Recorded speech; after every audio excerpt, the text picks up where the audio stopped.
presented by Mathri Express Music.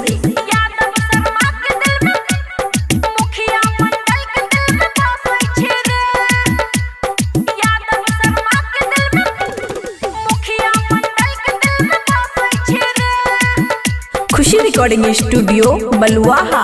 हेरे नाचे छिए जब कमर लचका है क्या, हेरे नाचे छिए जब कमर लचका है क्या, छौरा तो छौरा साला बुढ़ा बिता के, जब ओढ़नी कमर में हम कसै छी रे छौरा जब हम हंसै छी रे, यादव शर्मा के दिल में बसै छी रे छौरा जब हम हंसै छी रे, मुखिया मंडल के दिल में बसै छी रे, यादव शर्मा के दिल में, मुखिया मंडल के दिल में बसै छी रे, DJ good Madhubani, DJ good Madhubani, Yadav Sharma के दिल में, मुखिया मंडल के दिल में बसै छी रे। खुशी रिकॉर्डिंग स्टूडियो बलुआहा। हेरे हमरे से करे छै मोहब्बत के साटा, कहै छै लिख देबो 2-4 कट्ठा रे सुन।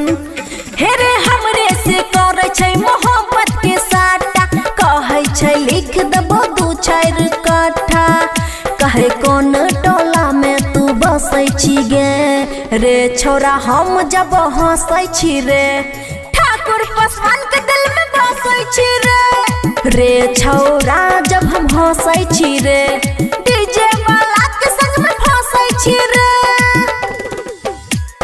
ठाकुर पासवान के दिल में, डीजे वाला के संग में फंसै छी रे, DJ good Madhubani, DJ good Madhubani, Thakur Paswan के दिल में, डीजे वाला के संग में फंसै छी रे। खुशी रिकॉर्डिंग स्टूडियो बलुआहा। कहै छोइले दे अपन ढोरे के नाभी, कहै छै ले जो बुलोरो के चाभी, अब की करबे, कहै छोइले दे अपन ढोरे के नाभी, कहै छै ले जो बुलोरो के चाभी, सब हमरे पसंद करै छै रे छौरा जब हम हंसै छी रे, आमन आखी के दिल में बसै छी रे छौरा जब हम हंसै छी रे, अनुप के दिल में हम बसै छी रे। खुशी रिकॉर्डिंग स्टूडियो बलुआहा।